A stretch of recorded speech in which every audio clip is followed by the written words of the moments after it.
যাদবপুরের উপাচার্যকে দেখতে হাসপাতালে যান শিক্ষামন্ত্রী, আর এরপরে শিক্ষামন্ত্রী মন্তব্য করেন, যদি আইসিইউ এর বেড থেকে উঠে গিয়ে মিটিং করতে হয় তাহলে ভাবুন কি নৈরাজ্য চলছে। কি তাদের বাড়ির লোকের ক্ষেত্রে, তাদের বাড়ির লোক যদি হাসপাতালে মরণপণ অবস্থায় থাকতো এবং যেখানে ডাক্তার তাকে সম্পূর্ণভাবে, ডাক্তার আছেন আমার সঙ্গে, ডাক্তারও নিশ্চয়ই বলবেন, চিকিৎসক যেখানে তাকে সম্পূর্ণ বিশ্রাম নিতে বলছেন, সেই অবস্থায় তাকে উঠে গিয়ে মানে আইসিইউর বেড থেকে উঠে গিয়ে যদি তাকে মিটিং করতে হয়, এইটা যদি দাবির মূল চেহারা হয়ে থাকে তাহলে আপনারা ভেবে দেখুন কি পরিমাণ অসহিষ্ণুতা, কি পরিমাণ অমানবিকতা এবং কি পরিমাণের নৈরাজ্যের জন্ম এটা এই ভেতরে একটা প্রায় দুর্গের মতো মুক্তাঞ্চলে হয়ে আছে। কোনো অবরুদ্ধ দুর্গ নয়। এবং এরা আমি বলতে চাই যে এখানে আমাদের যে কোনো লোক যেতে পারেন, ওনাদের রাজনৈতিক মত থাকুক, অন্য রাজনৈতিক মত থাকুক, আর অন্য রাজনৈতিক মত এলেই তার দিকে তাড়া করব, তার দিকে বল্লম ছুঁড়ে মারব,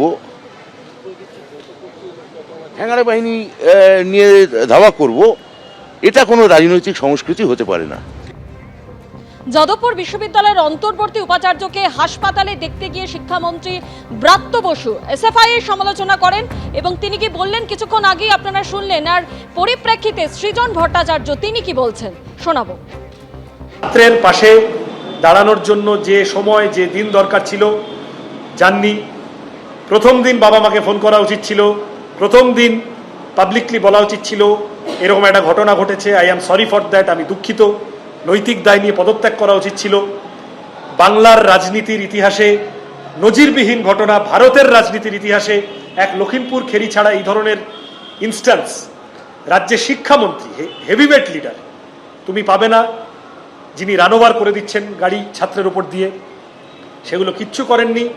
এখন এসে সব ছাত্ররাই আমার কাছে সমান ধরনের সিম্প্যাথি আদায় করার মতো কথাবার্তা বলা আমি খুব মানে বুঝি না।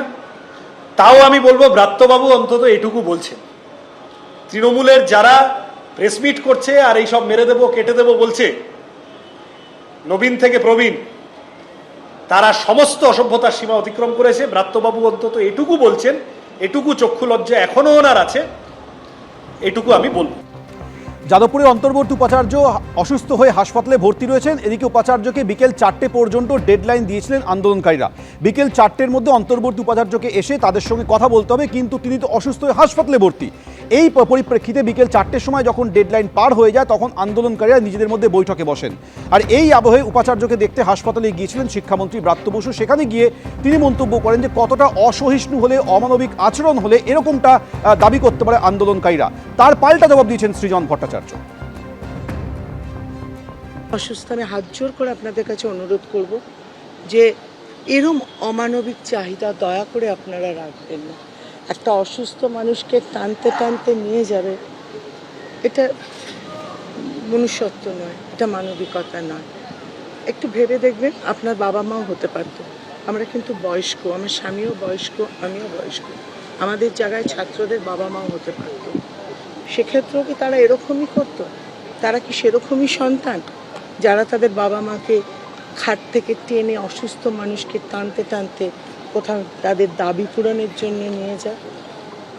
সেইখানে নিজের বাড়ির লোককে বসিয়ে একটু ভাববো, তাহলে আশা করা যায় আপনাদের ভিতরে একটু সহমর্মিতা, একটু সহানুভূতি জাগবে। প্রথমে যেরকম 170-65-তে ঘোরাফেরা করছিল সেটা খানিকটা নেমেছে, কিন্তু এখনো সেটাকে স্বাভাবিক বলার পরিস্থিতি কিন্তু আসেনি। এই জন্যই বারবার সবাইকে অনুরোধ করেছি যে যতটা পারবেন ওনাকে যেন কোনো উত্তেজনা যেন না হয়। বেশি উত্তেজনা হলে কিন্তু রক্তচাপ বৃদ্ধি হবে। ওনাকে এখন বেড রেস্ট, তার সাথে ওষুধ কিছু পরিবর্তন হয়েছে, কিছু ওষুধ বাড়ানো হয়েছে। রক্তচাপ যদি আমি নিয়ন্ত্রণ করতে চাই তাহলে কিন্তু 10 থেকে 14 দিনের সময় লাগে।